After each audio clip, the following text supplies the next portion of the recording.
Students आज हम समझेंगे कि डायरेक्ट प्रोपोर्शन क्या होती है। यानी सिंपल अगर प्रोपोर्शन की बात की जाए तो हम ये कहते हैं कि अगर हमारे पास दो रेशियोज इक्वल हैं तो वो प्रोपोर्शन है। मतलब कि मैं ऐसे बात करूं कि अली और अहमद की अगर एज की रेशियो ली जाती है, ठीक है, और वो रेशो जो है वो टू और पर्सन है हमारे पास, जैसे सना और किरण, इनकी एज की रेशो के बराबर हो, तो हम ये कहेंगे इनमें प्रोपोर्शन है एज का। मतलब कि अगर अली की एज 2 ईयर है और अहमद की एज जो है वो 4 ईयर है, ठीक है, तो ये हमारे पास टू यानी 2:4 1:2 की रेशियो बनेगी। और सना की एज अगर 3 ईयर हो और किरण की एज 6 ईयर हो तो इनमें भी 1:2 की रेशियो बनती है। मतलब कि इनमें जो एक प्रोपोर्शनैलिटी है, इसे हम सिंपल वर्ड में कहेंगे। अब जो डायरेक्ट प्रोपोर्शन है वो क्या होता है कि अगर हमारे पास क्वांटिटीज के दरमियान इस तरह का रिलेशन आ जाए कि एक क्वांटिटी को, जैसे एक्स कोई हमारे पास क्वांटिटी है, एक वेरिएबल है, इसको मैं इंक्रीज करूं तो इसकी वजह से जो वाई वेरिएबल है वो भी इंक्रीज कर जाए, ठीक है। मतलब कि वाई डिपेंड कर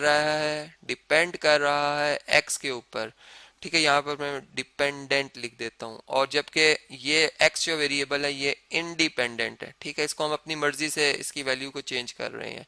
तो अब अगर इस तरह से हमारे पास एक रिलेशन आ जाए, ठीक है, तो क्या बन सकता है। मतलब मैं ये कहूँ कि एक्स और वाई की रेशियो ले रहा हूँ मैं, ठीक है, x:y, और इधर जो है वो इसी तरह दो और वेरिएबल आ जाएं। जैसे मैं यूं बात करूं कि हमारे पास जो है वो एक और वेरिएबल है, इसको मैं x1 y1 कर लेता हूं, उसे मैं x2 यानी x2 में भी इंक्रीज करें और y2 में भी इंक्रीज आ जाती है, ठीक है। यानी x2 टू y2 ये रेशो, अगर ये हम इन दोनों रेशियोज को बराबर कर दें तो ये हमारे पास क्या बन जाएगी जी, डायरेक्ट प्रोपोर्शन। मतलब मैं अब इस बात को ऐसे समझाता हूँ कि एक्स और वाई हमारे पास जो है वो, एक तरफ हम कह लेते हैं कि एक्स जो है हमारे पास प्राइस है, ठीक है। मतलब देखें, एक्स अगर मैं प्राइस रख रहा हूँ, ठीक है, और वाई जो है वो अगर मैं फर्ज करें जो है वो आप यूं समझ लें कि वो हमारे पास क्वांटिटी है, केजी में है, ठीक है। इसको मैं इस तरह से लिख देता हूँ क्वांटिटी, अब जो कि केजीज में है। अब जो मैथ है वो हम अपनी मर्जी से बढ़ा रहे हैं। मतलब कि वाई इंडिपेंडेंट है, पहले मैंने एक्स को इंडिपेंडेंट रखा था, मैं वाई की इंडिपेंडेंट होने की बात कर रहा हूँ, ठीक है।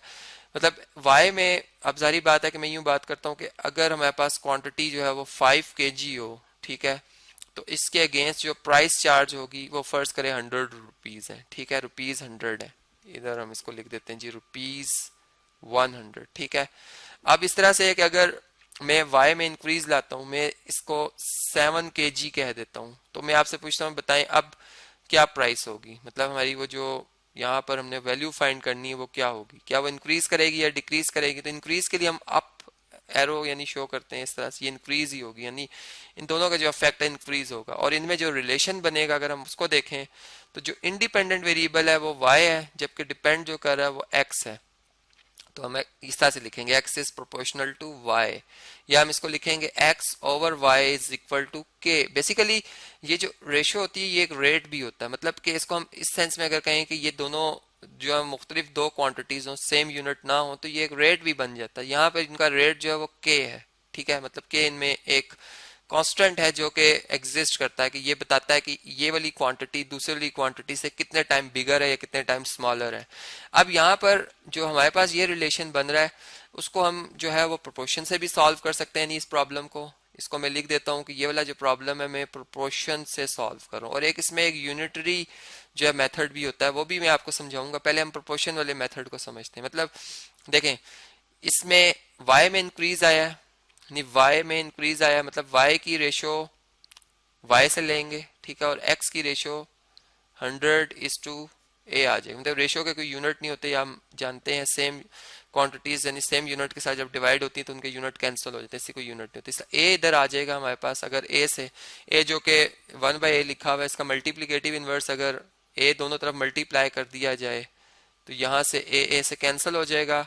और इसी तरह अगर 5/7 का मल्टीप्लीकेटिव इनवर्स 7/5 दोनों तरफ मल्टीप्लाई कर दिया जाए, यहाँ भी 7/5, तो ये आप देखेंगे 5 से खत्म हो जाएगा, 7 से a आ जाएगा, जो कि किसके इक्वल होगा, 1 से 5 20 से मल्टीप्लाई होकर 100 होता है, और 27 से मल्टीप्लाई होकर कितना आ जाएगा, 140। मतलब कि आप देख सकते हैं कि हमारे पास जो a है यानी रुपीज है, इसके यूनिट भी हम एंड में लिख देंगे, रुपीज 140 जो है वो प्राइस होगी 7 kg, जो भी हमने ऑब्जेक्ट रखा, अभी शुगर है या जो भी ऑब्जेक्ट है, ठीक है। तो ये तो था हमारा वो मेथड जिसको हम कहते हैं कि ये प्रोपोर्शन मेथड कहलाता है। अब इसी प्रॉब्लम को मैं यूनिटरी मेथड से भी सॉल्व कर सकता हूँ। वो कैसे होगा जी?